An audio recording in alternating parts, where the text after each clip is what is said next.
Hai, jumpa lagi dengan Dr. Hari. Kali ini saya akan membawakan topik yang ringan-ringan saja, tetapi penting, dan bisa menambah pengetahuan Anda. Topik kali ini adalah mengapa perlu pemeriksaan rutin kalau dirasa sehat-sehat saja. Menarik kan? Pasti Anda merasa aneh, sehat kok disuruh periksa rutin? Bukannya pemeriksaan rutin dan lab itu untuk orang yang sedang sakit? Oke, zaman sekarang ini beda dengan zaman dulu. Mungkin zaman dulu orang jarang sekali mendengar ada orang yang sakit gula dan berujung ke penyakit ginjal, apalagi sampai cuci darah. Bandingkan dengan sekarang, jika Anda pergi ke rumah sakit, Anda akan melihat antrian yang begitu panjang dan rata-rata banyak penyakit seperti hipertensi, ginjal, penyakit jantung koroner, sampai stroke bisa kita jumpai. Penyakit yang saya sebutkan tadi itu mudah muncul ketika memasuki usia 40 tahun. Saat kita mulai merasakan kemapanan, baik dalam keluarga ataupun karir, sehingga terkadang kita lengah dan menganggap remeh hal ini. Kita bahas satu-satu ya, penyakit yang sering banyak ditemukan di masyarakat. Yang pertama ini diabetes mellitus. Orang biasa memanggilnya penyakit gula. Diabetes ini biasanya sering ditandai dengan 3 gejala khas, yaitu sering haus, mudah lapar, dan sering kencing.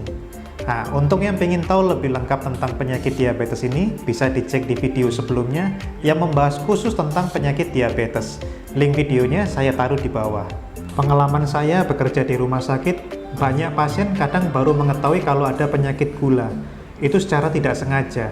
Contohnya, ada pasien masuk dengan penyakit infeksi saluran kencing, tetapi ketika di screening labnya, ternyata kedapatan kadar gulanya tinggi. Atau ada juga ketika seorang pasien dengan luka di kaki, kemudian mau operasi, ternyata punya hasil kadar gulanya tinggi. Dan banyak lagi contoh kasus lainnya yang saya temukan di rumah sakit. Ketika seseorang tanpa sengaja baru diketahui kalau ada penyakit diabetes, biasanya komplikasi dari penyakit diabetes itu sudah berjalan terus, tanpa bisa dicegah kemunculannya. Komplikasi lain dari penyakit diabetes ini juga bisa mengenai saraf, jantung, dan organ-organ lainnya. Selain diabetes, ada juga yang sering kita dengar, yaitu penyakit jantung koroner. Ini penyakit yang kadang orang sering remehkan, padahal bisa mengancam nyawa. Biasanya orang yang memiliki gejala penyakit jantung awalnya hanya seperti rasa masuk angin, karena itu sering diabaikan. Nah, untuk beberapa kasus yang berat pada penyakit jantung, gejalanya biasanya berupa nyeri dada sebelah kiri, menjalar ke bahu dan lengan kiri, terdapat keringat dingin, berdebar-debar, serta adanya sesak napas. Deteksi awal dari penyakit ini hanya dapat diketahui dengan pemeriksaan rekam jantung dan tes treadmill. Nah, masalahnya, pasien dengan keluhan jantung ini kebanyakan datang sudah terlambat karena sering dibiarkan gejalanya dan hanya dipikir hanya masuk angin biasa. Ternyata sudah terjadi penyumbatan pembuluh darah yang fatal.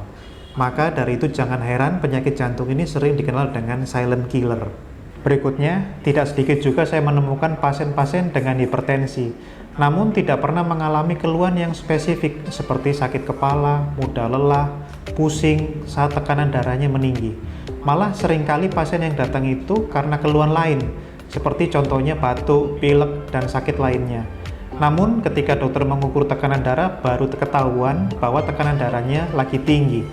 Hal ini sangat fatal jika dibiarkan terus-menerus karena hipertensi dapat menyebabkan banyak sekali komplikasi yang berakibat pada kematian mendadak.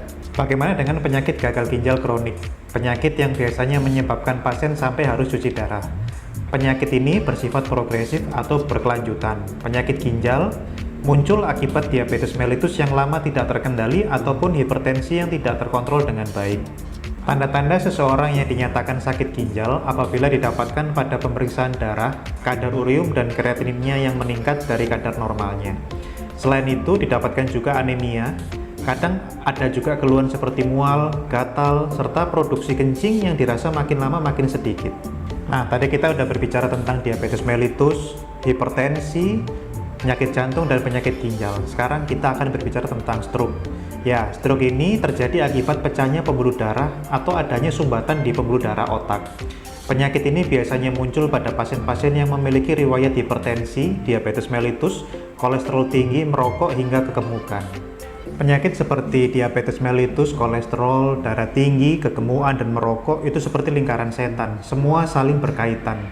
Semua penyakit yang awalnya mungkin hanya menimbulkan gejala ringan atau bahkan belum bergejala, namun hanya karena tidak pernah di-screening atau diperiksa, sehingga dapat berakibat pada komplikasi yang fatal. Nah, sekarang kita tiba di kesimpulan. Kalau Anda menyayangi badan Anda sendiri, Anda harus lebih waspada. Banyak fasilitas kesehatan yang bisa Anda gunakan untuk mendeteksi lebih awal penyakit yang tidak kita sadari. Apalagi jika Anda sudah mulai masuk usia 40-an, kadang penyakit yang tidak diundang ini bisa muncul dengan sendirinya. Jangan sampai tiba-tiba Anda harus masuk rumah sakit lalu diberitahu bahwa penyakit Anda sudah disertai dengan komplikasi lain, hanya karena sebelumnya Anda tidak pernah di-screening atau melakukan pemeriksaan. Nah, itulah betapa pentingnya deteksi dini dengan pemeriksaan rutin atau general check-up. Pemeriksaan rutin yang sederhana itu seperti pemeriksaan tekanan darah, itu yang paling umum, sampai pemeriksaan darah rutin yang berupa gula darah puasa, kolesterol, asam urat, pemeriksaan fungsi hati SGOT, SGPT, urium kreatinin untuk fungsi ginjal, dan rekam jantung. Pemeriksaan-pemeriksaan ini tidak perlu dilakukan setiap bulan jika Anda tidak ada keluhan apa-apa, tapi pemeriksaan ini bisa dilakukan 6 bulan sekali, sudah cukup, dan itu bagus untuk mendeteksi kelainan-kelainan apa yang ada di dalam tubuh Anda. Nah, ada beberapa orang yang merasa takut dari hasil pemeriksaan general check-up itu, padahal sangat lebih baik untuk mencegah daripada mengobati.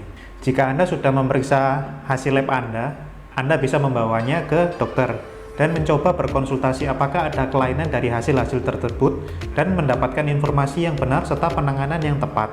Karena semakin cepat terdeteksi dan cepat penanganannya, maka hasil pengobatannya akan sangat baik dan tercegahnya komplikasi penyakit yang tidak diinginkan. Oke, itulah tadi informasi kesehatan kali ini. Semoga informasi ini dapat berguna bagi Anda.